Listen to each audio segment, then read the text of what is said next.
Hey guys, and welcome to this week's edition of Homebrew Wednesday. I'm going to be showing you the bottling procedure of my amber ale that I did last night here shortly.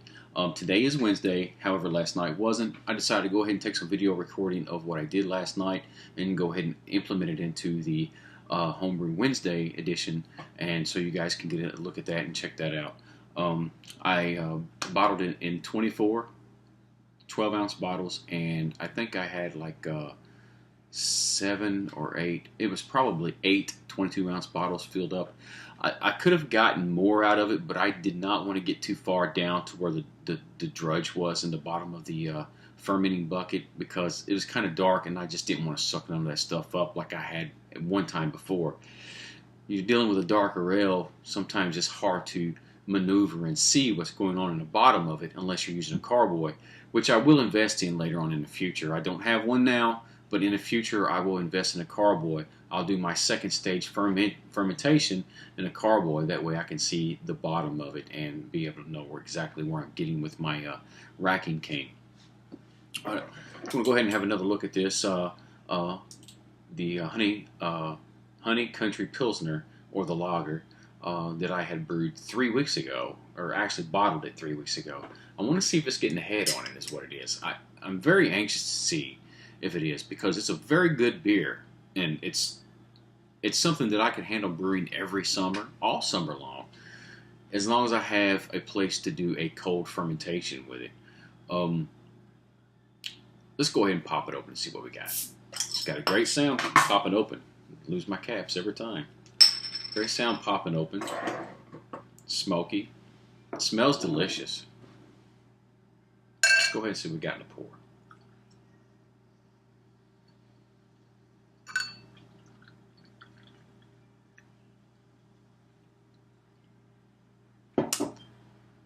No head still. Quite carbonated still. But you know, even if it doesn't have a head, it's a really good beer. I'm not sure what caused it to not have a head. The only thing I can even fathom would be the fizz tabs. I've used fizz tabs before in my honey kolsch, but I also put a little honey inside the bottle when I was bottle priming it as well. So that may be the problem. This did not call to put honey into the bottle while I was bottle priming it. I think that may have been what the problem was. Might be what the problem is with this one here. It really needed some kind of a sugar activator during the bottle priming. I mean, I'm sure the fizz drops have sugar, or they are sugar, but for some reason when I used it, it did not give me the head that I was looking for on this. Maybe this ain't even supposed to have a head. Maybe I should research it a little bit more. But a lager, I mean, every lager I've ever drunk has had a head on it. So, but anyways, it's still got good carbonation. Still got great smell. Actually, it smells a little better this time around. Let's go ahead and give her a taste.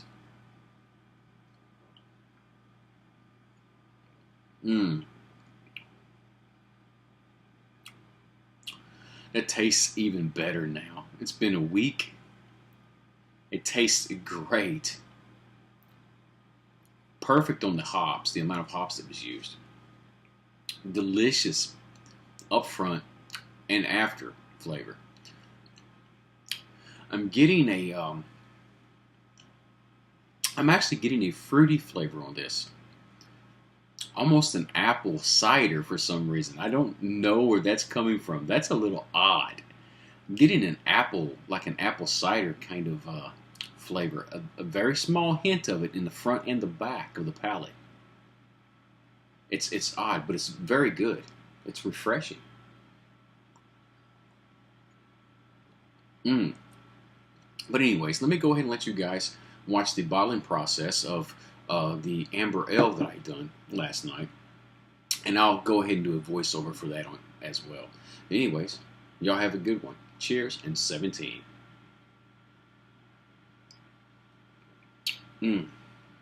Just letting you guys know that I received another package today. It's basically the new grains that I ordered, and well, I ordered some more bottles, but I ordered some more 22-ounce bottles because I was running out of those. And it costs so much to order just the bottles for shipping, then it just doesn't make sense just to order bottles. So I just went ahead and ordered some more grains as well. I want to make a pale ale. I'm going to make a pale ale of some sort. This is the grain bill that I have on that. I'm going to make a German pale ale. I'm going to do a lot of packing with these things right here. I have these here in abundance. Eventually, probably what I'll do is once I get better at making beer, because I don't want to be embarrassed by saying anything out that's below par for somebody. I want to make sure that my beer is in decent tasting for everybody, not just for myself, but for everybody. And then once I get enough brews under my belt, I'm going to go ahead and send out samples to other brewers out there and see what they think about it. And, putting together my own ales, etc. Everybody knows that the prefabricated ales are all pretty much going to taste the same. It's the ones that you put together yourself that are going to taste a little different. You could make them very good, or you can make them very poor, and I'm hoping to make them all pretty good. But anyway, so I'm going to go ahead and open this up and show you guys what I got going on here. Always the corn sugar. I have Calypso hops. I believe I got these for the the 60-minute boil is what I got this for, I believe. See, it says IPAs, pale ale, and barley wines, stouts, etc. Looks like my sugars have sprung a leak there. I'm going to have to check that out here before I put this up. Make sure no bugs or anything get in.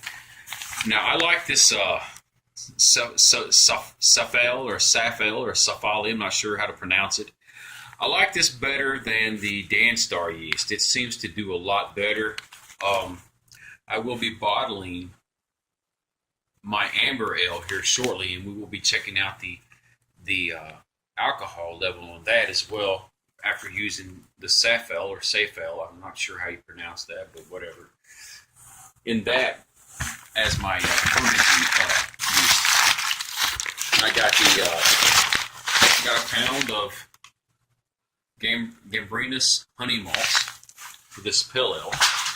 I got a pound of Belgian biscuit malts. And I also got right here 7 pounds of a pale ale grain, which I already showed it to you. And these right here, this right here is my bottles, my 22-ounce bottles. But I'll be back shortly with the bottling of my beer. Hey everybody, I'm getting ready to sanitize all my equipment and my bottles that I got. Just to let you know where I get my stuff from, it is from northernbrewer.com. They've always done me right out of every order that I've made, and I'm going to continue to use them. But I want to log on here and show you where I get my stuff at in case you didn't see it in the previous videos. Okay, once you get all of your items together, you want to get your sanitation in here. Get everything in here, your star sand, everything in here that you're going to use. Get it sanitized, let it sit in here for 15 minutes or so. Once you're done, start filling it full of your bottles. You take your bottles, and then you start filling this here up with as many bottles as you possibly can. Let them sit, then empty them up and drain them. And then once you're done doing that, you can take your beer and add your beer into this 5-gallon bucket, or this is actually a 6-gallon bucket, into your bottling bucket. This is the bottling bucket. It's all being sanitized at the same time. This way it can all be done and ready as soon as I'm ready to start bottling my beer. I'll be back shortly. Everything has been sanitized that I want to need for this bottling procedure. This is all the tools that I want to use right here. You see the hydrometer and the thief and I get some kind of a test tube kind of thing. And this right here is my racking cane. This pumps the fluid out of the fermenter and into the bottling bucket. And then there is my caps inside of its solution. And there's the extra solution right there, just in case something happens. Here's some bottles right here. I also have some 22-ounce bottles on the drain. And once they're done, I'll bring them over here. But right now I'm going to go ahead and pop the top on this here fermenter.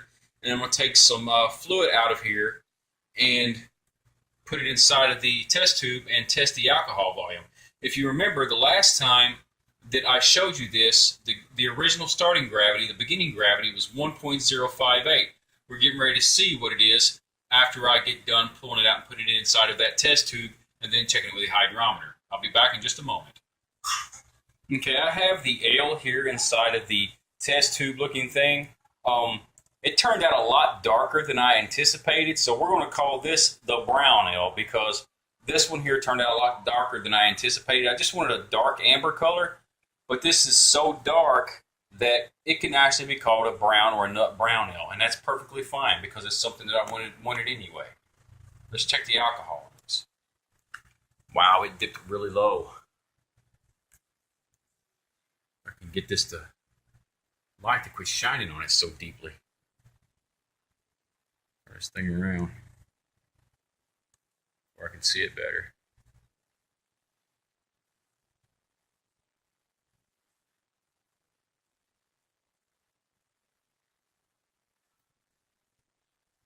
I don't know if you can see that or not, but it says 1.012. I'm assuming that's what it looks like. 1.012. And we will get, I will put the actual alcohol amount in the bottom of the screen as soon as I get this edited, and it will give you exactly the amount of alcohol that it is. And I'm pretty sure that it's over 5%, probably might even be close, if not over 6%, but we'll see then.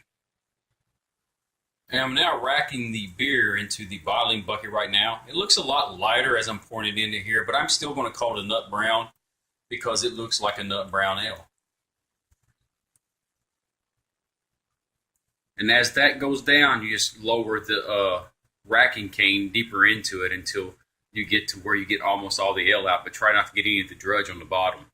I'll be back shortly. As soon as this fills up, I'll be adding the priming sugars. Okay, I have the beer inside the bottling bucket, and now I'm going to take my priming sugars that I had dissolved in some water inside of a pot and boiled, and then stuck in the freezer until it was cool, into this bottling bucket, and then I'm going to stir it up, and then I'm going to start bottling. I'll be back in a moment. I wanted to add that when you stir, you want to do it very gently. You do not want to create a bunch of bubbles in here. You want to stir it for a few minutes to get the liquid all to merge together, but you don't want to stir it so much that you cause a lot of air bubbles. That'll cause some. I was told it would cause some off flavors, or maybe even cause your bottles to not prime right or something. I'm not too sure.